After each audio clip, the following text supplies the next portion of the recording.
আসসালামু আলাইকুম। ইসমত মিলি আমন্ত্রণ জানাচ্ছি এনটিভির মধ্যাহ্নের খবরে। নির্বাচনকালীন তত্ত্বাবধায়ক সরকার ব্যবস্থা ফেরাতে সপ্তম দিনের আপিল শুনানি শুরু হয়েছে। বিএনপির পক্ষ থেকে শুনানি করছেন ব্যারিস্টার রুহুল কুদ্দুস কাজল। এর আগে বক্তব্য উপস্থাপন করেন জ্যেষ্ঠ আইনজীবী জয়নুল আবেদিন।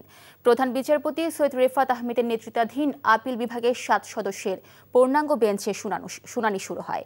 শুনানিতে বিএনপির আইনজীবীরা আপিল বিভাগকে বলেন, তত্ত্বাবধায়ক ব্যবস্থা বাতিল করে রায়ের পর দেশের রাজনীতিতে সংকট তৈরি হয়, ফলে তত্ত্বাবধায়ক সরকার ব্যবস্থা ফেরানো প্রয়োজন।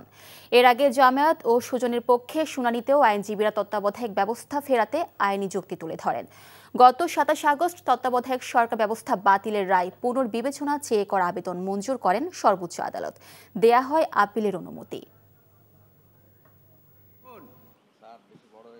প্রধান বিচারপতি রিটায়ারমেন্টে গেলেন তার 16 মাস পরে।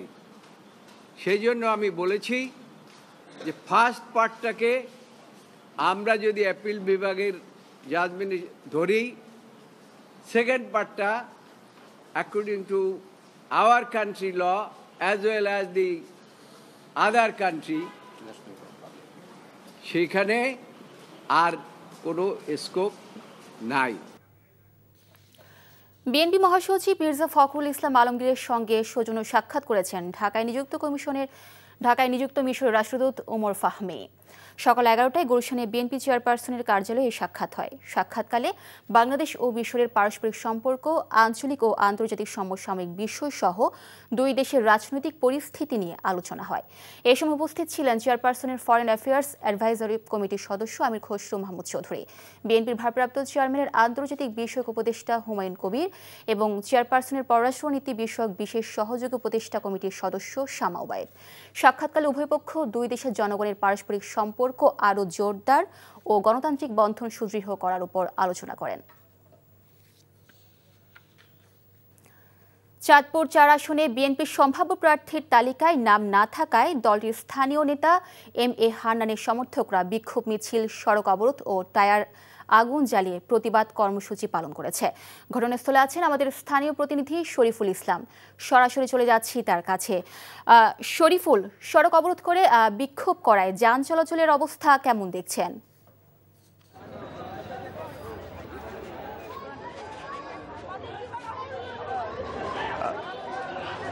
মিলি, চাঁদপুর 4 আসনের যিনি মনোনয়ন প্রত্যাশী ছিলেন এবং উপজেলা বিএনপির আহ্বায়ক এম.এ. হান্নান, তিনি আসলে মনোনয়ন না পাওয়ায় কিন্তু তার দলীয় যে সমর্থকরা রয়েছেন তারা কিন্তু মনোনয়ন ঘোষণার পর থেকে কিন্তু চাঁদপুর লক্ষ্মীপুর সড়কে কিন্তু বিক্ষোভ করছেন। রাত থেকে চলমান এই বিক্ষোভ এখনো পর্যন্ত চলে আসছে। এখানে আসলে দীর্ঘ সময় এই বিক্ষোভটি করায় কিন্তু দীর্ঘ যানজটে লেগে রয়েছে। বিশেষ করে চাঁদপুর লক্ষ্মীপুর সড়কে কিন্তু অনেক বড় যানজট রয়েছে। এই ক্ষেত্রে এই রুটে যারা যাতায়াত করা যাত্রী রয়েছে তারা কিন্তু এখন চলাচল করতে পারছেন না। বিশেষ করে বাস, সিএনজি একেবারেই বন্ধ রয়েছে। এতে করে দুর্ভোগে পড়েছেন যাত্রীরা। এই যে চাঁদপুর লক্ষ্মীপুর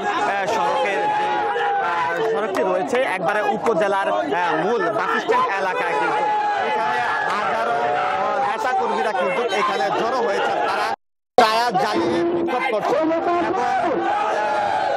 বিক্ষোভ করছেন। এছাড়া হচ্ছে যে তারা এখানে একটু পর পর কিন্তু আসলে ককটেল বিস্ফোরণ ঘটাচ্ছেন। যদিও তারা কিন্তু এখানে রয়েছেন, আইন শৃঙ্খলা যে পরিস্থিতি তারা একেবারে সামাল দিতে নিশ্চিত কাটছেন। দীর্ঘ সময় তাদের যেই সড়ক অবরোধ বিক্ষোভ চলাচল কিন্তু দুর্বল যাচ্ছেন। দাবি যতক্ষণ পর্যন্ত আসলে এই আসনের মনোনয়ন প্রত্যাশী এম.এ. হান্নানকে আসলে ধানের শীষে প্রতীকে না দেওয়া হবে ততক্ষণ পর্যন্ত আসলে বিক্ষোভ চলবে। মূলত হচ্ছে এই আসন থেকে সাবেক এমপি হারুনুর রশিদকে মনোনয়ন দেওয়া হয়। তো চাঁদপুর থেকে মনোনয়ন প্রত্যাশীদের বিক্ষোভের এই ছিল আমার কাছে জানছিলাম বিএনপির মনোনয়ন বঞ্চিত প্রার্থী নেতাকর্মীদের বিক্ষোভের খবর। টেকনাফের গহীন পাহাড়ে পাচারের উদ্দেশ্যে বন্দী থাকা নারী ও শিশুসহ ২৫ জনকে উদ্ধার করেছে কোস্টগার্ড। সকালে কোস্টগার্ড মিডিয়া কর্মকর্তা লেফটেন্যান্ট কমান্ডার সিয়ামুল হক জানান, সাগরপথে মালয়েশিয়া পাচারের উদ্দেশ্যে নারী ও শিশুসহ বেশ কিছু সংখ্যক ব্যক্তিকে টেকনাফের বাহারছড়ার জম্মাপাড়া সংলগ্ন গহীন পাহাড়ি এলাকায় বন্দী করে রাখা হয়েছে। এই খবরে যৌথ বাহিনী অভিযান চালিয়ে আস্তানা হতে ২৫ জন ভুক্তভোগীকে উদ্ধার করে। এ সময় ২ মানব পাচারকারীকেও আটক করা হয়।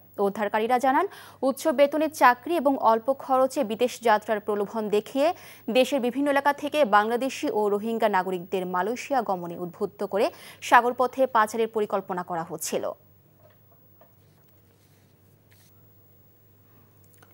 সূর্যের আলো ফোটার আগেই সারি সারি নৌকার এ দৃশ্য যে কারো নজর কাড়ে।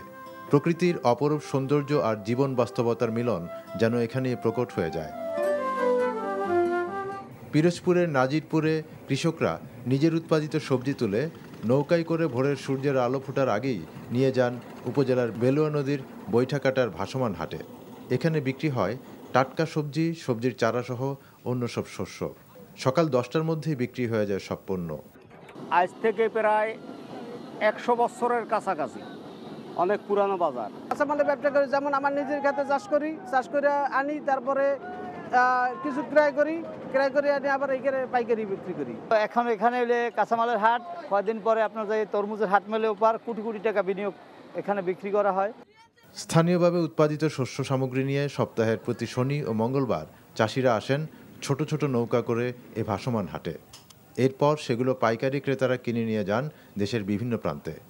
ভাসমান মার্কেট এটা এখানকার একটা ঐতিহ্য, এটা দীর্ঘদিন যাবৎ এখানে চলে আসতেছে। এখানকার কৃষক এবং অন্যান্য সাধারণীয় এই মার্কেটেই তারা, যেহেতু যোগাযোগ ব্যবস্থা উন্নত নয়, এই কারণে এখানে তারা নৌকায় করে সবজি এবং ফলমূল নিয়ে আসে এবং সেগুলো এখানে বেচা আসতেছে।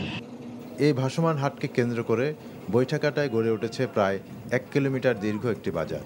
আর প্রতি হাটে এখানে প্রায় বিক্রি হয় কোটি টাকার কৃষিপণ্য। NTV news desk. এ ছিল মধ্যাহ্নের খবরে। এই খবরের ভিডিও সহ আপডেট জানতে ভিজিট করুন এনটিভি অনলাইন www.ntvbd.com। এছাড়াও এনটিভির জনপ্রিয় সব অনুষ্ঠান ও খবরের আপডেট জানতে ভিজিট করুন আমাদের ইউটিউব ও ভেরিফাইড ফেসবুক পেজে। 2টায় দুপুরের খবর দেখার আমন্ত্রণ রইল। ধন্যবাদ সবাইকে।